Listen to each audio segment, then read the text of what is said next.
I'm Mr. Do Right, and this is how we roll. Starting to my left, we got Randall, John, you know me, And I'm Billy. and today we're going to be talking about A Walk Among the Tombstones. Just got through seeing this film, it's fresh on our minds, and we're going to let you know what's going on and how we feel about it.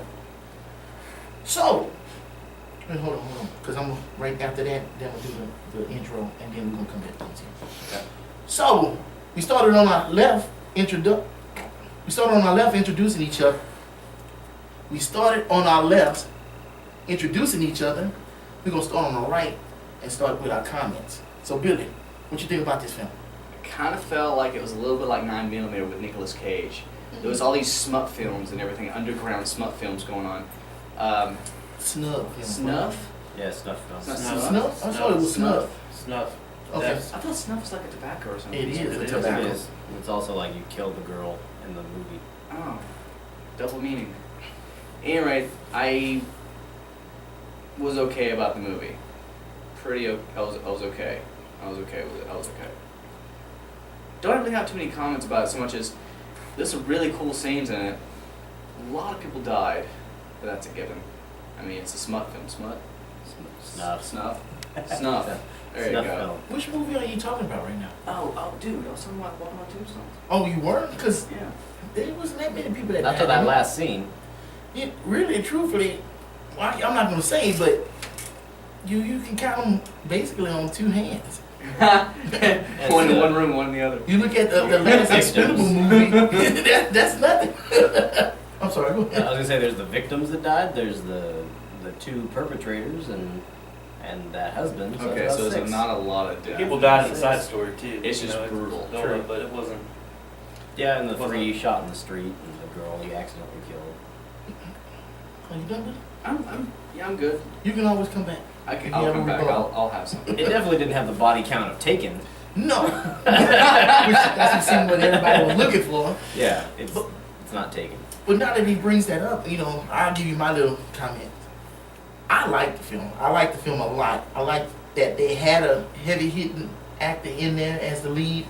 And to me, he did a great job playing that, detective, damaged, hurt in the past, and he's still trying to get over it.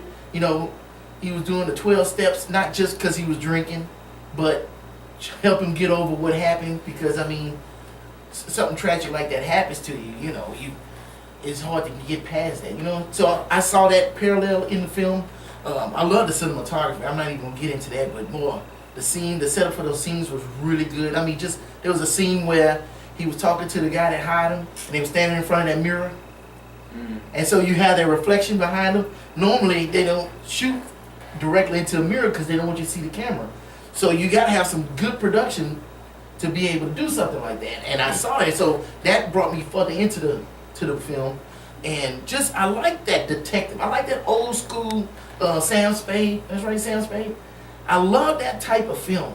And I love that, you fall a case falls into your lap, you're reluctant to take it because you already know it's something that you don't want to do, but you do it. You get out there, you start digging up stuff. Next thing you know, you find yourself in more trouble than it's worth. And then you got the chance to walk away. Here's the stuff. I found the case. I found the people. I'm done. But it draws you right back in, and now you got to see it through because that you have to make that moral decision on whether or not to walk away or stay. And that I saw all of that in that film, and I enjoyed it so much. And then the symbolism, a walk among the tombstones, is walking amongst the dead, But every time you looked up, it was some dead reference in it. Even the Y2K thing, because everybody thought that the world was going to end on year 2000, right? Yeah. So everything was a reference to the dead and everything. So I really liked that film. I saw all of that, and I was enjoying it because I thought it was going to be just action, car chases, stuff like that. And I was kind of hoping it wasn't going to be like that because I really want more to my films than that. I don't mind the action. Don't get me wrong. I don't mind the action. But I like some dialogue, and I like some emotion in it. I like how he took on with the young boy, and it wasn't all mushy and everything, don't feel sorry for me. Okay, I don't. I like that. It felt genuine, you know what I mean? And It didn't have anything to do with the story really, but it seemed to add to who he was. It was like this was an origin film for sequels. It's like, so if it comes out again, it's not necessarily a continuation of this story, it's a continuation of that character. And I really like that. And I think Liam Neeson was a good choice. Now, whether or not the Equalizer is going to be better, we're going to see and how they do that. And I'm curious because both of these films got heavy hitter actors as the lead role, you know. Not saying they both did the same thing, but to me, their character seems the same. I think I would have preferred him to be played even a little dirtier. Like, he walked away from the money twice. If he were like truly just kind of like this old damaged cop, why wouldn't he just say, all right, well, I did my job, I keep the money? The second time he walked away from the money didn't seem genuine to me. Well, I thought about that because he never said he wasn't crooked. Because he said, oh, you walked away because of all the corruption. He's like, no, I wouldn't have been able to feed my family if it wasn't for that, you know? So you know he wasn't all up and up. Hell, he was drinking on the job. Come on. He was off duty. That's what he said. But you off duty, you drinking. You don't go run out the front of the door and start shooting. You either on duty, which well, he just witnessed a crime too. And he got shot at. And he was. If he had leaned over, his head would have been gone. And the bartender was his friend. well, and all those, I agree with all of those. Emotion. That was his block. Legally, man, come on, you a cop and you been drinking. On the table and Yeah. Well, legally he didn't do You anything. should have called 911. That's what he should have done. Legally they didn't have any problem with what he did. Up They to gave what? him he was they gave him a He commendation. was accommodated. Yeah. Of course they didn't have no problem with. Yeah, right. He just quit. The only reason he quit is He because said he quit himself. is because a bullet caught a bad skip and hit an innocent bystander. If that wouldn't have happened, he would have had no problem gunning down those three guys. Oh yeah. Well, of course he did. Because he was walking back and he had no problem with it. Yeah, it didn't even look like he was going to lose a bit of sleep. But for us, the money, you know, one you have to think about it. Look who the client was. The client wasn't an up and up guy. You know what I'm saying? I ain't saying that he was some stone hard killer, but sometimes if you really want to walk away, you got to relinquish everything. By him holding on to that money, that guy could easily say, look, this dude didn't do the job, and I want him. Next thing you know, he paying somebody else to go after him. Because it seemed like that was the type of person he was. Even though he was like that because they killed his girl. Come on, man. The victims were innocent enough, and the crimes committed against them were just horrific and grisly. Horrific. I like when he gave the money back, and then all of a sudden he gets drawn in because they have a new victim now. Right. It turns out to be the young girl. He told him to make calls. And you know, he was just so ready to walk away, and then he gets drawn right back into it. Yeah, but not for the money. No, it wasn't for the money. He got put in for the reason, and I think that was building his character. That's why he could easily give up that money, because you know I'm not that person. I'm not trying to be that person, and he kept showing that over and over and over again. You know, he could have easily stepped away at any time, you know, but he never did, and I thought his conviction was really good. Not to nitpick or anything, because this is what I do. But the very last scene, when he walks back to his apartment, coming up to the window, did anybody else notice that? The room was fake. And the window was fake. The window was completely fake. It wasn't even a real window. The view to the outside. The view to the outside was fake. It did look odd. I don't know what exactly was odd about it. Completely off. It was computer generated. They over accentuated the movements of the character. They followed him and not the camera. The way the outside was moving wasn't the same as the viewpoint. The viewpoint It was camera. weird. I didn't know exactly what was weird about it, but that Things came in too crisp that should be kind of smudged a little bit by the window itself. Things came in too crisp, and they moved too radically to the camera angle. That tells me that it was a fake window. Well, did you notice at the end they showed the Twin Towers? Yeah. I mean, that I can write it off for that. I mean, it is a period piece because, like you, I nitpick. It's before 2000. Right. It was 99. Yeah. 99. I nitpick too, and one thing I look at in period movies is the cars. And you know, I knew it was 1999, so I looked at every car. You know, when did the Volkswagen Beetle come out originally? The original Beetle? 8? Yeah. 8? No. This new body style. You know when they released the new body style? I want to say 95. Okay, so mid-90s because they gave one to Chelsea Clinton. So I'm good. Well, Clinton was Every gone. car in that movie was either before 90 within the 90s. To me, they did a great job. The clothes, the scenery. I mean, they put the Twin Towers in there to accentuate that it was still in the 90s, and I liked that. Especially since 2000, it was finna get 2000, and then 2001 is when everything went down. You know, I think it was like a nod or something like that, saying, "Hey, New York, we got your back." You know, one of those type of things. And I enjoyed that, and that brought me into the movie. I didn't even see the winter thing because I was looking for stuff, but I was so satisfied with the movie by that time, I didn't even notice it. I had to go back and look at it. My one good eye caught that. Okay, I didn't John. notice that at all. Window. Yeah, I did. It threw me off a little bit, but I wasn't sure what exactly was bothering me. I started paying attention to it as soon as I saw the first movie and I went, wait a minute. And I started just paying attention to the window and go, that's totally Something good. didn't look right about that ending. You know, the way he just walked in there and sat down. And it didn't look right, but it catches the window more. I guess out. Yeah. Just it's, you know, when he sat down, it's like he closed his eyes. It's like he was just like, finally I can rest. You know, and then it's dawn. And then dawn comes up. Yeah. He's got the boy on his couch. And Yeah, it's on like a whole new life now. yeah, it's like He whole new put life. put that weight behind him. I used to have that couch in Virginia. 2x4 couch, man. No lie. And it looked exactly like that except for the pillows. That was the only thing different. I leaned over to my girl and said, "Hey, I used to have that couch." I'm like, that's an old ass couch then. Everything I got is IKEA. So John, what you doing? Man? I mean, I didn't know what to expect, but I think a lot of people were thinking this was going to be Taken 3. Yeah. And it was definitely not anything like Taken. And I'm glad. I'm not upset that it wasn't like Taken. It's fine that it wasn't. It's a different movie. But it's more of a slow-paced detective.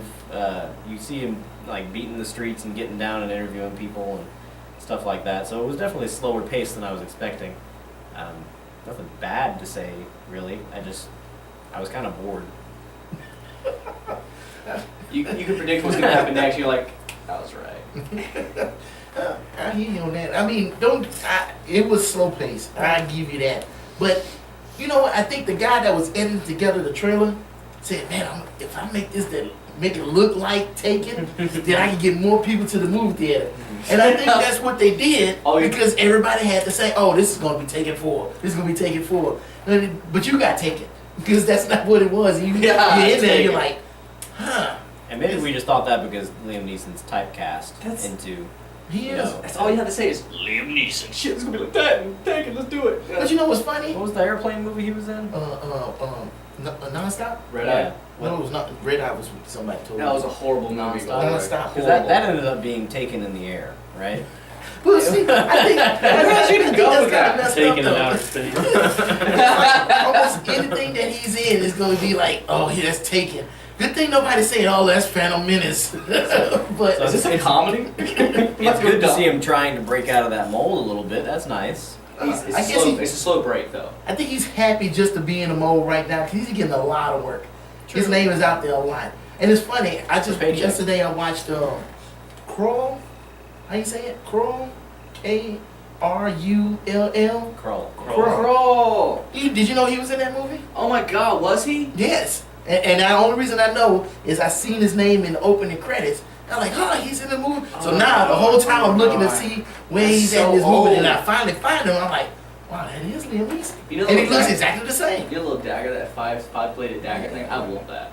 I want that for You my don't want collection. that. I want that for my collection. You don't want that. It's classic. Unless you collect gayness, you don't want that. Well, it's not gayness. There it is. Look at that movie. Cut. Go back. Go back right now and look at that. I watched that film yesterday, and I Okay, it's wanted been to years. gouge my eyes out. What possessed you to watch that? Because it just got released on Blu-ray, and I watch everything. I watch everything. Everything. And that's an old flick. That's an old flick. Yeah. 83. I watched it back when I was like a little No, kid. I it's- was like 10 or something when I first saw that movie. I thought it was the shiznit. Just today, this morning, I watched all three King Kongs, the 1933 version, the 1973 version, and the 2005 version. What'd you think? I tell you what, and I know this is off the subject, but I'm gonna throw this out here anyway. We're drinking this one. The very first one, the 1933 version, wasn't bad at all. Even the stop animation and everything, it was a really good film.